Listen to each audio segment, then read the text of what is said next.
สุขภาพเราอ่อนแอและโดนเลยปีนะพวกเราเข้าดีมากอยู่แล้ว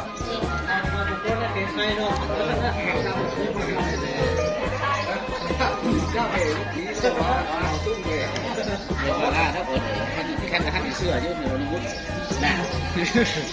แค่ท่านเสื้อเยอะเลยแท้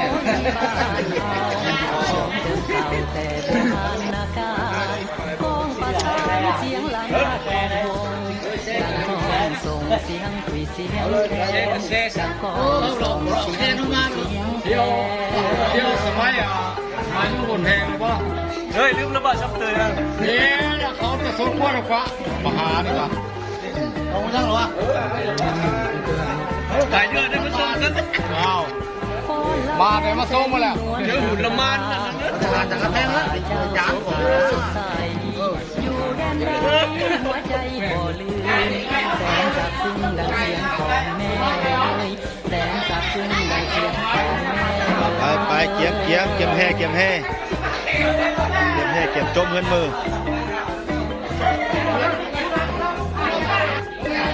เงินงามท่านไอ้กิ่งบานข่าวแห้งงามหลายเงินงามกับเรื่องงามเมตาลีน้องพี่ลาวเลยเมตากินเพิ่นงามไม่งามนั่นดีเจียมขึ้นไม่ใส่ให้เพิ่นจะอยู่ใส่อยู่ใกล้มาเพื่อนการบ้านอยู่ดิบอลเสียงคนเจ้าเราเดินเข้าไปห่วงใจเราเข้าเหนียวเสียงแก่ห่วงใจเราเข้าเหนียวเสียงแก่แล้วจะคอยซื้อพอไปเอาขายแล้วมาพูดย้อนนี่กันไหนบ่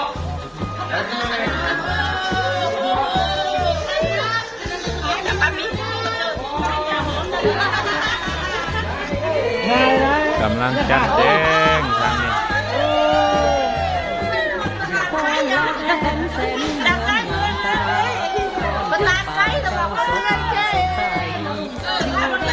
เป็นยากซ้อนท้ายนะไปฟ้าปะบ่ได้เนาะ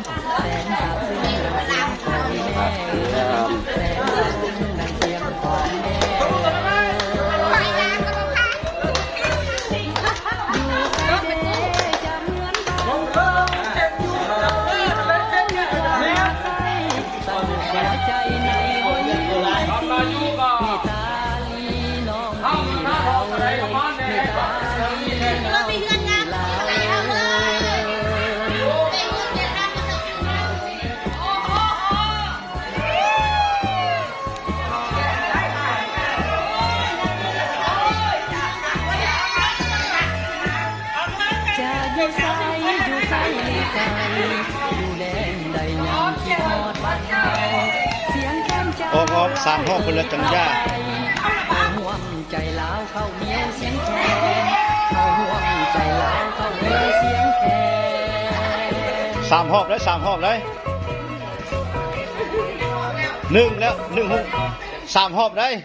เราแค้นมาฝาป้างหันหน้าแค้นเด็กฝาป้างงานฝามีจ่าวละใต้ถังได้วีเคนเลิกโกงกันเด้อ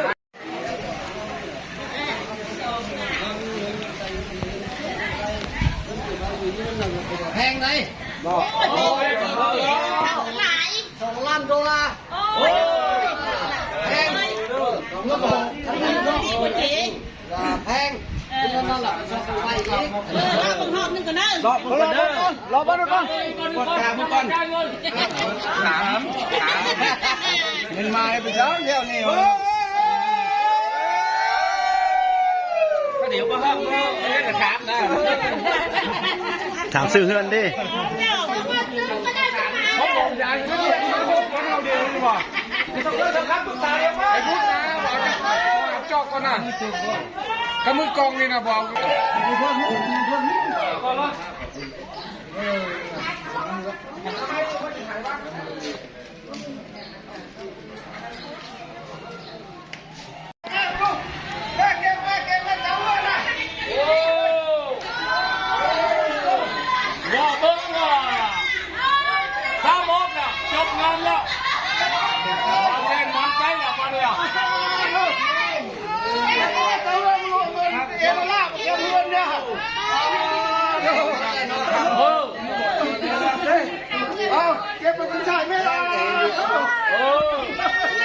เพื่อนนี่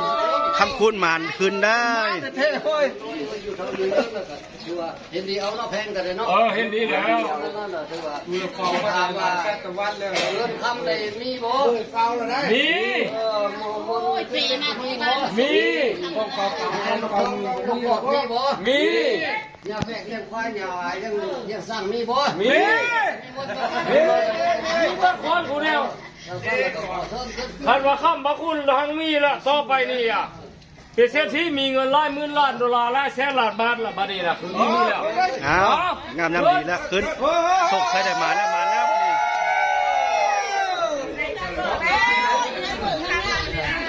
มันเหมือนมาคำมาคุณแล้ว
ป่าเป็นของเฮาสาวงามดังดวงบุพาสื่อแล้วหน้าทั้งรูปนาก็สงสัยอยู่มันเพื่อ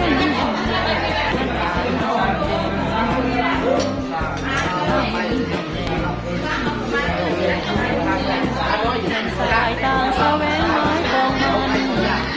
มันตั้งก็มีความสำคัญเรียกงานน้องสายเส้นเป็นเอาไว้งามน้ำใจสู้ทนเหนื่อยร้อนน้ำเป็นน้ำสายผู้มาคนน้ำก็สายใจน้ำใจใส่ความสามารถสมเป็นขวัญใจของสาขอปาลามาทุกทีอย่าได้ไล่ลืมเด็กอยากมาเกี่ยวไหลสมัครใจไป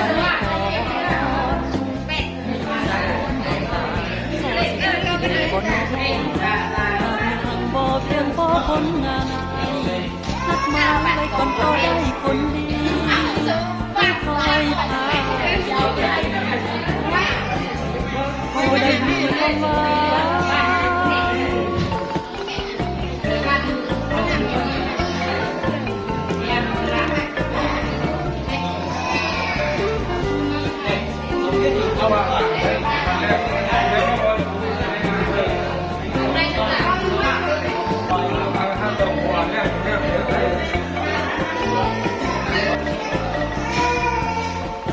ครัวของขวางใหญ่งามครัว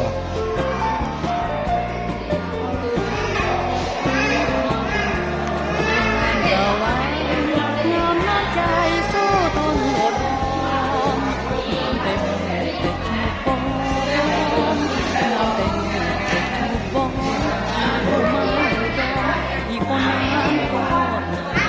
โอ้น้องสาวเจ้างามน้ำใจใส่ความสามารถสมเป็นขวัญใจเอาไอ้กากโกสหาบนี่แหละวันนี้เอามาจับคำมาคือของคือตูเซฟอย่าได้ไล่ลืมเดิมอายอย่ามาเพียงใดสมัครใจไว้ก่อนมินสมอนน้องลาพอสิได้เดบ่น้อง งามแล้วงามแล้ว เพียงพอผลงานอาย หมายไว้ก่อนก็ได้คนดี ให้คอยท่า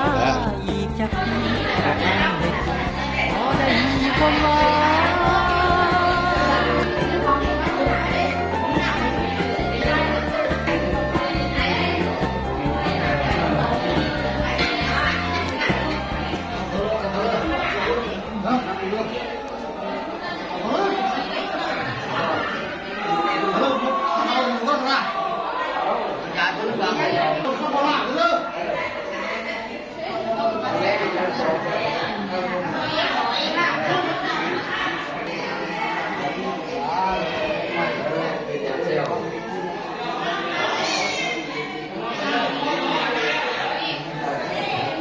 เป็นคุณเด้อ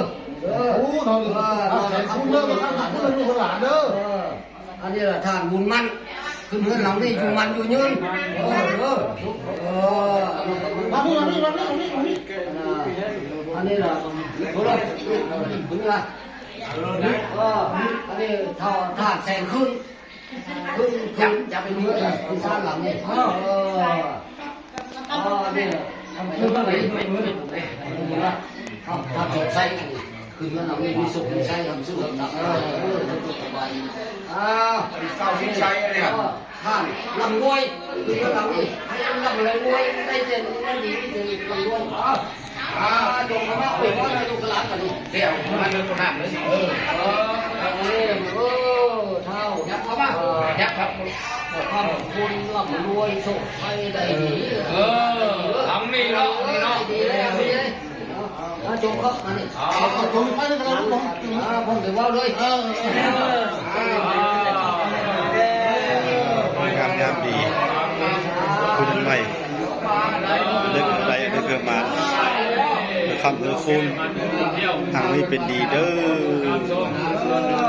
เขาเงินอะไรจ้างได้สองข้างแล้วดีที่เงินได้ไม่เอาไปยืมมาแล้วแข่งเงินแล้วเงินทิพย์เงินโดลาเงินบาทเงินดงเงินยวนทำเลยก็ไล่เขาเงินจักใส่เงินคุยกันให้เงินในบ้านธนาคารไหนเงินใหญ่ละงามไหนมีแรงสีขามแรงโมกีมีลูกเนื้อลูกเยอะได้ลูกด้วยเต็มของตารางเงิน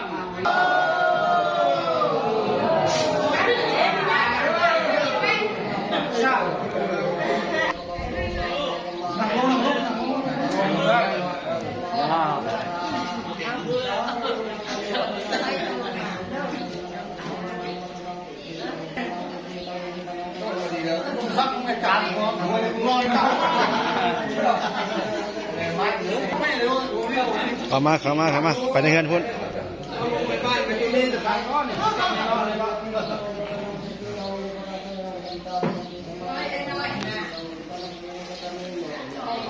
อยากเขา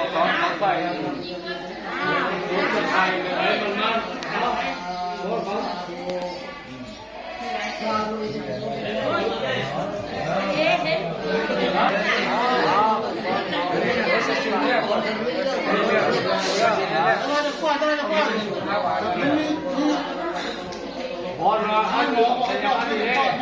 ผมไม่เคยเนี่ย